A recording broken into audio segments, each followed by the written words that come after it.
Continuing in Proverbs, we'll be picking up in Proverbs chapter 11, verse 22, is where we left off at 21 last week. So make sure you got your cards out if you have them, and we'll work through as many verses as we can get to the next few minutes. Verse 22 says, "As a ring of gold in a swine's snout, so is a lovely woman who lacks discretion."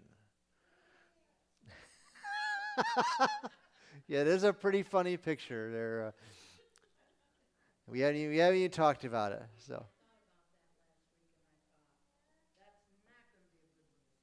Oh well, it is what it is. All right. So where do we put it? Which square? Which one of the 9 ones, or more than 9? Sorry, more than one. What do you think? There's no one for pig or so swine. So that. Well, I'm sorry. It has to go in. I would say people has a chance because it talks about a woman who lacks discretion. Anything else? Has, maybe, okay. Principle, okay. Any other suggestions? All right. I kind of settled on people. I apologize, my dear, but you are not a lovely woman who lacks discretion. You are just simply a lovely woman. And since that's being recorded, I get really extra points for that. So we're moving on. What's that? I wouldn't count on it? All right. I tried. You're my witness. I tried. All right.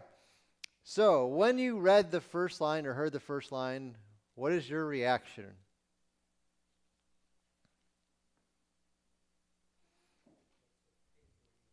What's pig doing with the gold in its snout? Okay. So why is that such a unusual description?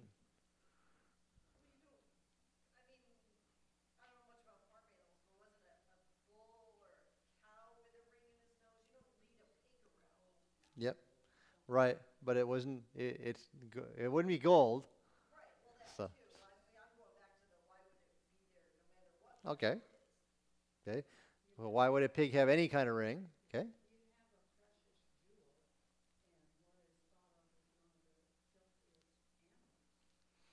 Yeah. So now in reality, are pigs really that dirty? No, they're actually fairly clean. They kind of use one area of their pen for bathroom and lay in another. Now, yeah, well, there's that. Yeah, where do they put their snout? Now, Solomon could have used any animal, but he's talking to a Jewish audience. How do they view pigs? You know, they're unclean on multiple levels. So I don't think it's an odd to put a ring in the swine's snout no matter what it's made of, but also the swines are not exactly something that the Jewish people want anything to touch or do with. Although we did learn at Mike and Bethany's this afternoon that there are pigs that are not cloven hoofs, so I'm trying to figure out how that fits under the law, because it specifically says that if it divides the hoof, you can do this or that. So anyway, I'm not going to spend much time on that, but I just thought that was kind of interesting. So we're talking. So anything else you want to add about why it does surprise you or why you react like that? All right. So the intent is to get you to have this picture, and then Solomon drops the second half of this proverb. How does it connect?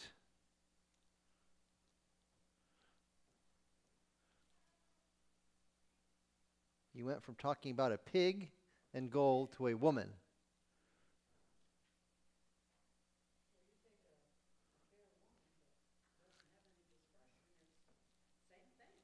Okay? The comparison is not between the beautiful woman and the pig. The comparison is between the beautiful woman who lacks discretion and someone or a swine who's running around with a piece of jewelry.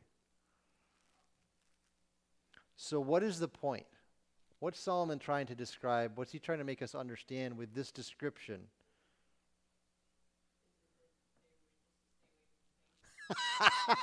They stay away from pigs, okay.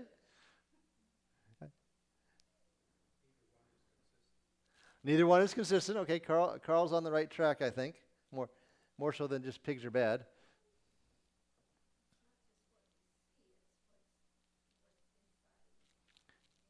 Yeah, because it's not just what you see, because he doesn't say a woman that lacks discretion. He says a beautiful woman. So a beautiful woman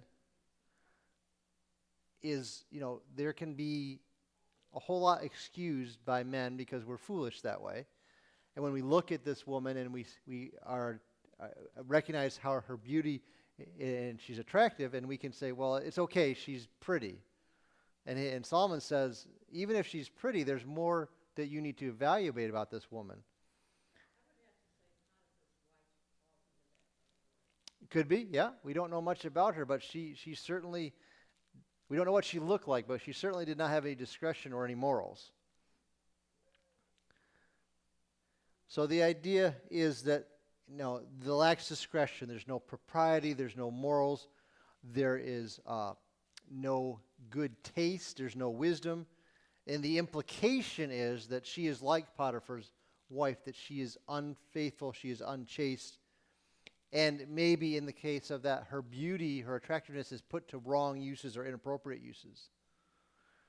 And beauty or attractiveness, whether it's physical or financial or whatever it is no excuse, Solomon says, for the fact of how you conduct yourself, that you have no morals, that you have no principles, that you have no ethics. Now, we can all think of someone, hopefully it's not ourselves, who doesn't have morals or discretion. Do we, and if we do, for what reason do we excuse what they do, rather than saying that's wrong? Why are we willing to overlook it in someone else? And then turn the coin over and say, are we overlooking somewhere in our lives that we're lacking discretion, we're lacking ethics, we're lacking morals, and why are we excusing that in ourselves? Because it's easier to excuse something in ourselves than it is into someone else. So, verse 23, the desire of the righteous is only good, but the expectation of the wicked is wrath. All right, so where would we put this guy?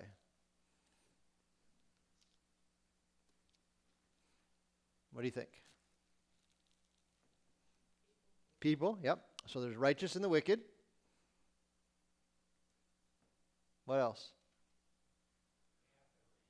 Path or end, yep. I kind of talked about end. You can also talk about, the idea of what their priority, because what are they desiring? And at least in the first half of the verse, they're desiring something good.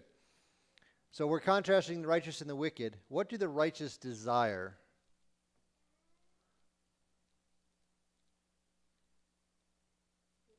Good things. It's very general, right? Very broad. It doesn't say good something, it just says good. The desire of the righteous is only good. So they're looking for what is good no matter what circumstance they're in or who they're with. Now, the second half of the verse of New King James says, but the expectation of the wicked is wrath. So expectation doesn't necessarily jive with desire. So do you have a different translation? And specifically the second half of the verse, other than expectation. The hope. And that's actually very helpful. So this is, I don't know if this is one Dan has, but this is New English translation. I think gets a little closer to the contrast that Solomon's trying to make. It says, what the righteous desire leads only to good, but what the wicked hope for, leads to wrath. So the idea that what the righteous desire is good, it leads them to good. What the wicked hope for or want, what do they want? What do wicked people want? What kind of things do they desire? Whatever they desire. Okay? How about some specifics? Money, okay? Fun, power,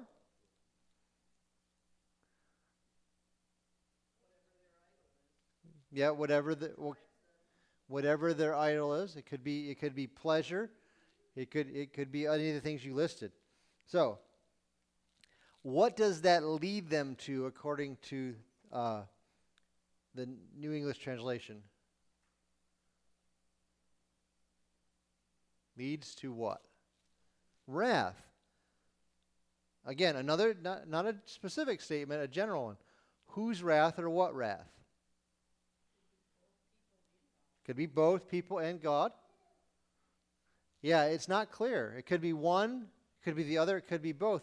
The idea that what they hope for and what they're desiring and seeking is going to result in wrath, whether it's if they're going to cheat someone to get ahead monetarily wise, or if they're going to steal, there's going to be wrath involved in that. It could be the person they stole from, it could be those in authority who are enforcing the law, or it could be also God. If they get away with it, He is going to eventually, they're going to pay and be held accountable for what they did. So what they hope, what they desire is not going to bring them what they want. It's going to eventually or ultimately lead them to wrath. So the question before us is, what are we desiring? Is it good?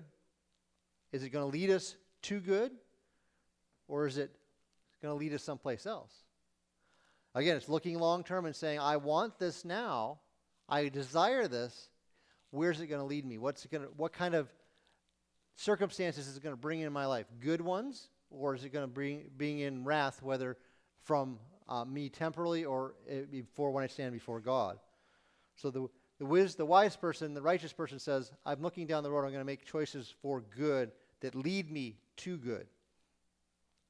Verse 24. There's one who scatters, yet increases more, and there's one who withholds more than is right. All right, so what are we calling this? Where would we put it?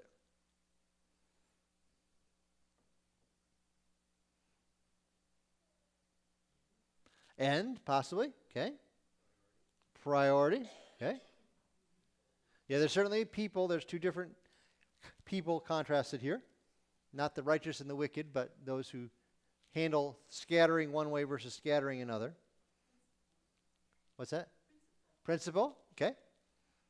I put generous, which is under godly or generous, the G, as well. So let's talk about scattering. We don't scatter very much, but when you do scatter, what happens? What does that bring to mind, that idea or that word? Sowing seeds, okay. So when you scatter with that intent, if we're scattering seed, what is the result of you as a planter or a farmer? If you're scattering, what happens after you scatter? Or what should happen, I guess I should say it that way. Something comes up. Yeah, so the idea is I'm planting a seed, a corn seed, and it's going to bring up a plant that has 1, 2, 3 ears of corn. How many? And each ear of corn is going to have multiple hundreds of seeds. I don't know. Carl could probably tell me how many kernels are on a ear of corn. But the idea is you're getting a return. One seed is going to bring you return.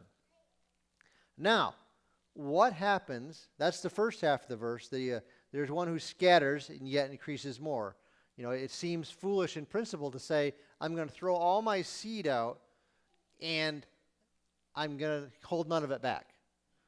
But the idea, the picture is it's going to return to me hundreds of times or thousands of times. What happens if you hold some back?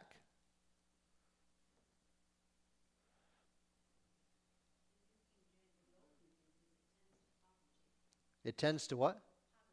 Poverty, okay? Tends to poverty. Okay, New King James says there's one who withholds more than is right, but leads to poverty, so that's fairly close.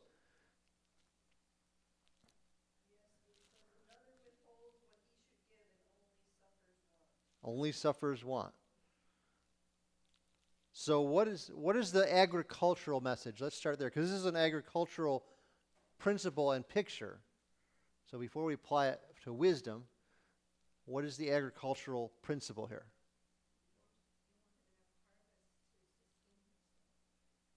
Okay, you won't have enough harvest to sustain you or possibly your family and then plant next year. That's if you're stingy, for lack of a better word.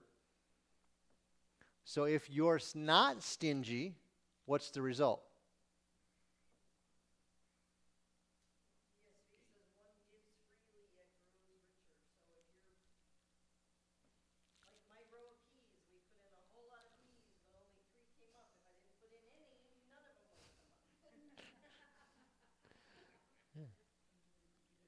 So there's a better return if you are generous with the seed agriculturally.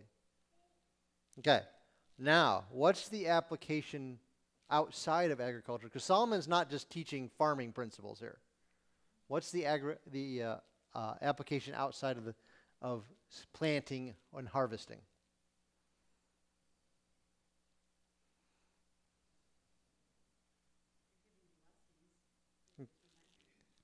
So you're giving blessings, so I didn't catch it. Some will return. Okay. Yeah, the picture here is that if I'm generous with my resources, I'm going to thrive, I think as Andrea said. There's going to be a benefit to me much more than if I'm stingy. In short, generosity brings blessing. That's the principle he's drawing from the picture of agriculture. He's not, and saying if we're generous, there's a blessing that comes with it. If we're stingy, then we lose that blessing. So are we the guy who scatters or the guy who withholds? And are we generous or are we stingy? And you can apply that to a lot of things. You can apply that to your money. You can apply that to your time. You can apply that to your talents. You can apply that to what you are stewards of, your possessions. And we can be generous in one area and stingy in another. We might be generous with our money or our possessions, but man, we're stingy with our time because that's what's most valuable to us. So are we generous, not just in broad terms, but in specifics? And in one area, and are we generous in another area as well? Solomon says the wise person is generous because he recognizes the benefit, the blessing that comes with generosity in every area of life. Verse 25. The generous soul will be made rich, and he who waters will also be watered himself. So Solomon's building on the idea of generosity, and this isn't a contrast, but it's just a emphasis of the results of generosity. So there's one of my thoughts. I would put it in the G category, the godly or the generous. Where else might you put it?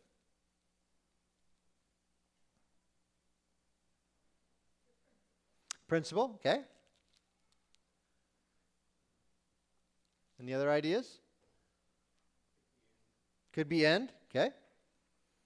Also, I think we could say people. It's only talking about one specific person, the generous person. According to verse 25, what happens when you make that choice to be generous?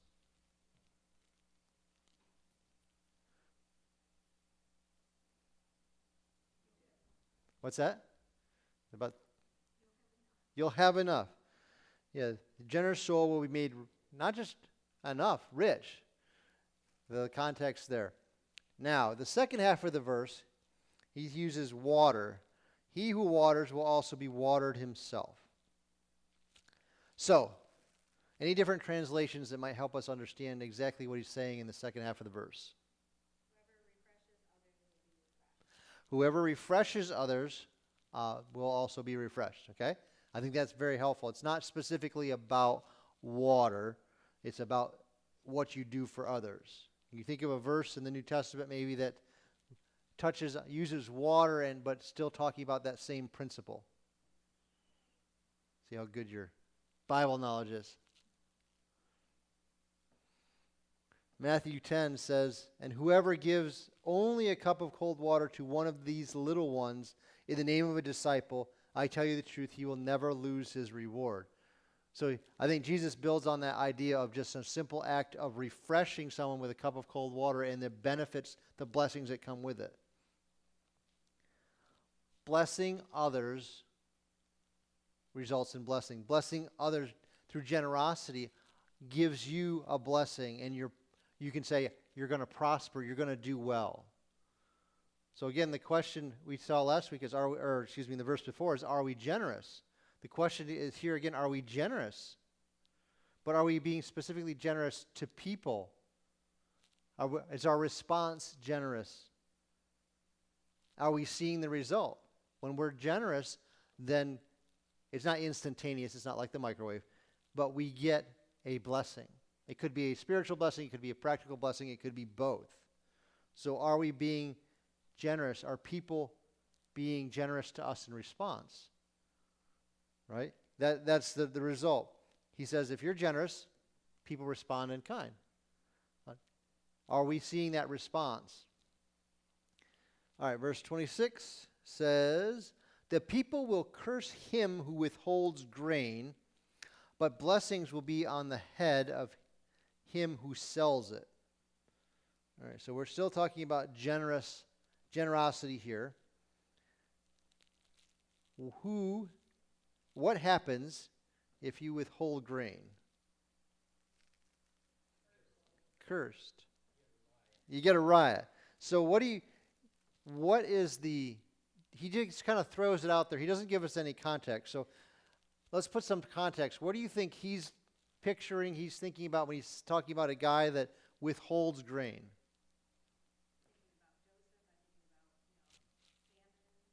Okay. So Joseph and the idea that there was no food, and Joseph Pharaoh ultimately had the opportunity to withhold grain, but he gave it to his people. Could be simply, a merchant and saying,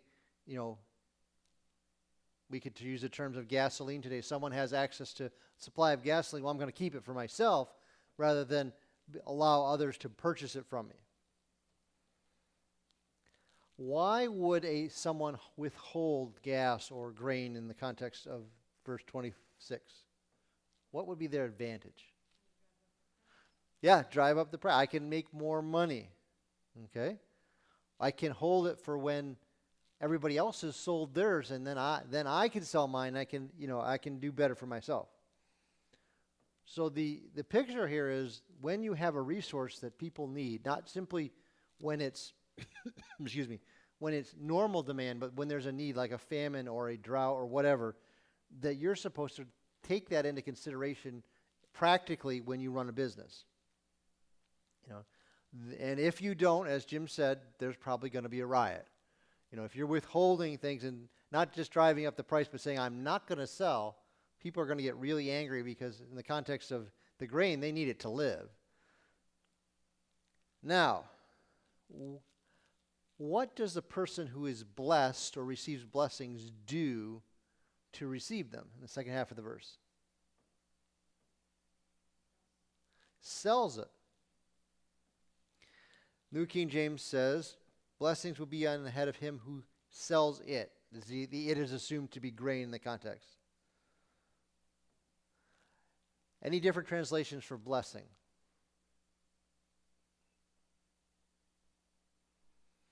It can also be translated praise, because curse and praise are more often opposite. So he could receive a blessing, he could receive praise. Just like the beginning of the verse, the first half, who is giving the praise or who is giving the blessing? Could be the people. It could be God as well. It's very broad. Just that there is benefits, there is positive consequences if you handle your resources the right way in the midst of shortage or famine. So, what is our thought process, our response to helping those when they are in need and we have the resources? Are we the guy who's refusing to sell or refusing to help? Or are we the guy who is willing to do that? Are we selfish with our resources, or are we generous?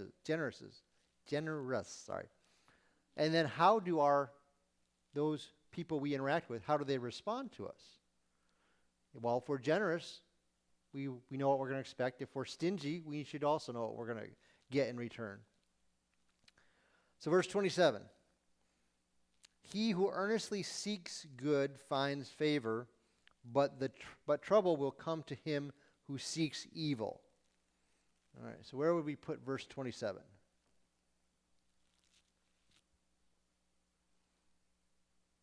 Where do you think? End? Okay, that's one I thought of. Any other suggestions?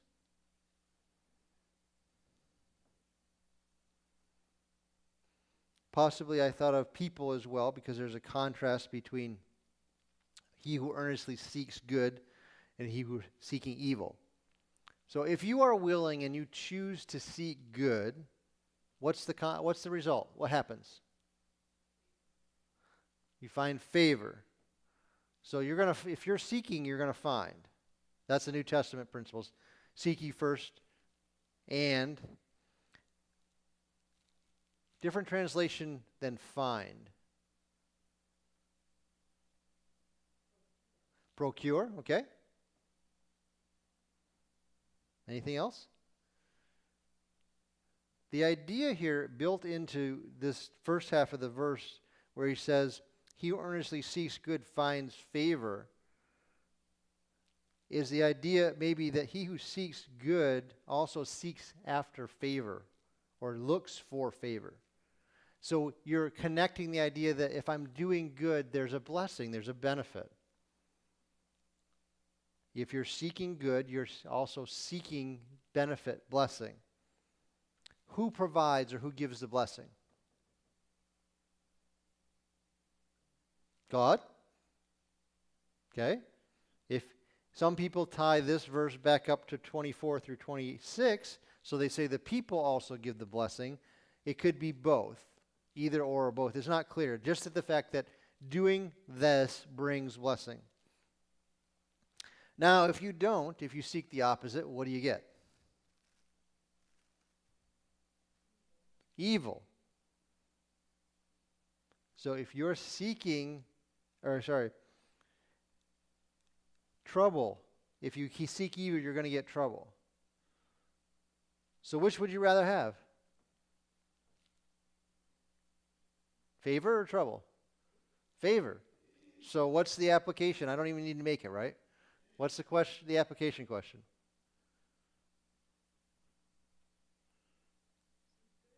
Yeah, what are you seeking? If you want favor, what are you seeking? If you're getting trouble, maybe you ought to check what you're seeking. Are we seeking? Are we looking for the right thing? And we can evaluate that by what we're receiving, how God is responding or how others are responding to us. Well, maybe I think I'm seeking good, but I need to check and make sure that I'm really seeking good rather than what I think is good. So we'll pick up in verse 28 next week. Questions, comments before we close in prayer? All right. We'll close in prayer. I'm sure the fire is doing well. It looks like there's no rain, so if you're staying for the bonfire, join us out at the end of the parking lot, and we have some time of fellowship. Father, we thank you for the reminder of the fact that generosity and is expected, but it also gives us blessing. May we think about not if we're just generous in general terms, but if we're generous specifically with our time, our possessions, our money, our resources. May we consider whether we're generous in all areas, not just some. And may we be growing in generosity because we know it pleases you, and also because you have promised to bless and bring positive consequences when we are obedient. We thank you for your time in your house today. We thank you for the opportunity to be worshiping you as a body of believers and to be challenged from your word. Help us to remember the things we've heard, the things we've been challenged by, and the things you have spoken directly to us about Help us not to forget them as we go and begin our week and get ready for tomorrow, but maybe be thinking about and meditating on them throughout the next few days and be responding and making changes and doing what would please you and what would bring blessing to us. We thank you and praise you for all this. In the name of your Son, Jesus, amen.